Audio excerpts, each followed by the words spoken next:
in Newcastle and Lawrence County, then think again. Always stay connected to NCTV45 to receive the information on events going on in and around the area on a daily basis.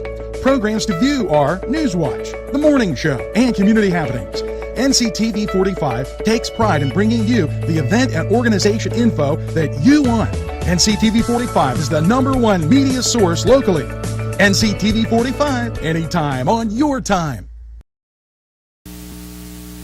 Hi, this is Hugh from NCTV45 News with the Veterans News today. Today I have John Frazier with us. I probably should say Pastor John Frazier from the Maitland Lane Free Methodist Church. We've known probably each other about 40 years, maybe 45 years. We went to high school together, and then we got met back up again when we were doing the Veterans Food Giveaway. And now I attend his church at the Maitland Lane Free Methodist Church. And John, how long have you been a pastor there now? Pastoring in Maitland Lane going on my 9th year. Okay. Are you married? Yes. How many kids you have? 3. Why did you were in the military, why did you join the Marine Corps? The main reason was because of my uncle walking into the house and being in his dress blues. I was attracted to the uniform. So you were kind of like me when the only reason I joined the Navy is because of the uniforms. Exactly. How long were you in? It is 10 years, 8 active, 2 inactive. Okay. Were you overseas any? I was. I was actually on embassy duty in Rabat, Morocco, and then also in Kingston, Jamaica. Also was in the Philippines, as well as Korea. Okay, we were talking before, and you said something about that you were in the embassy when it got attacked or bombed or whatever. Can you explain that to us? Yes, when I was on embassy duty in Rabat, Morocco is when the Gulf War broke out and everything, and so we had some gangs gather around the embassy, knowing that we were in there and everything, trying to get us out. It started off with just, a lot of commotion, rock throwing, stuff like that towards the windows. And then as it escalated into the nighttime is when they brought out the rifles and just started shooting at us. How long did that last for? Roughly about 2.5 days. And where'd you go with basic training? Because most people in Marine Corps go to Parris Island. I did. That's where I went. Parris Island, South Carolina. Now, did you go 8 weeks, 9 weeks when you went through? 12 weeks. 12 weeks. Okay, because when I went through, it was 9 weeks, the Navy.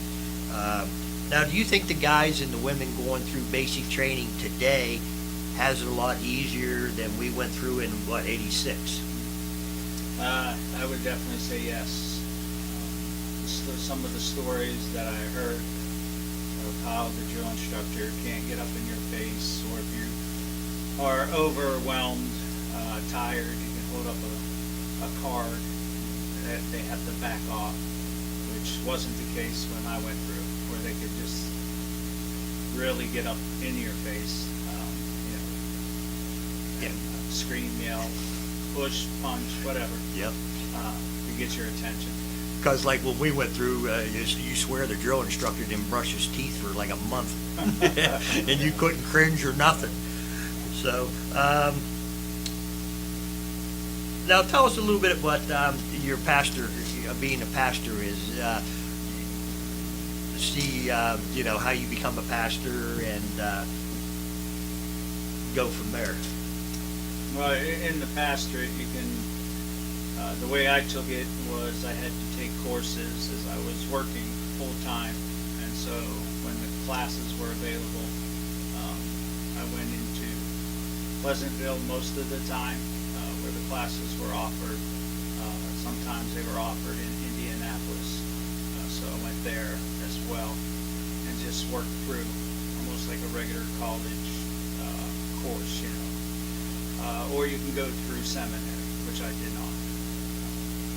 So after working through the process for 6 years. I was finally ordained in 2013, June of 2013. Okay, how long did that take you?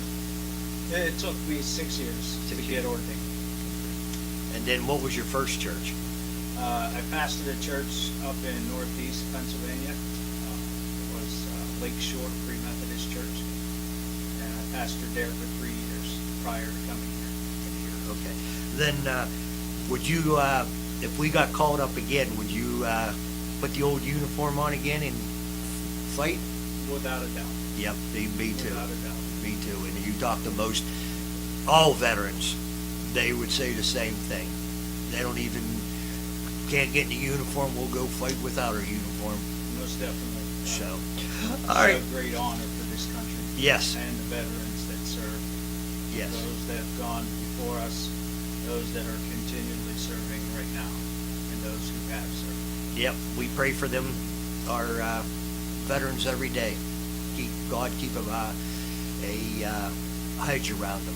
Definitely. So, all right, with that is, if you guys would like to sponsor the Veterans Moment, you could reach out to me. We're looking for some sponsors so we can keep interviewing our great veterans here in Lawrence County.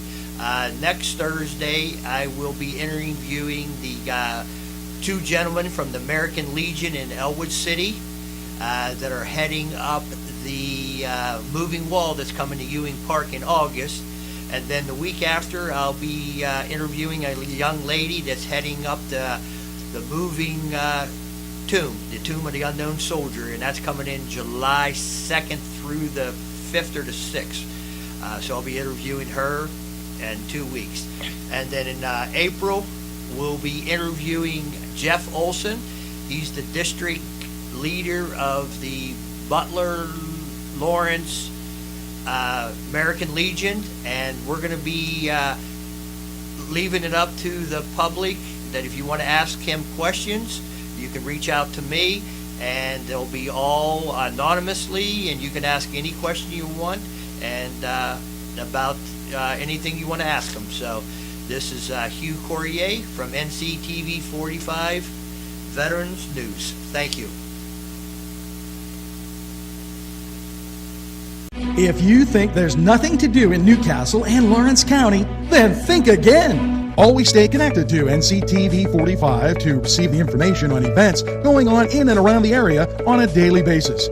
Programs to view are Newswatch, The Morning Show, and Community Happenings. NCTV45 takes pride in bringing you the event and organization info that you want. NCTV45 is the #1 media source locally. NCTV45, anytime on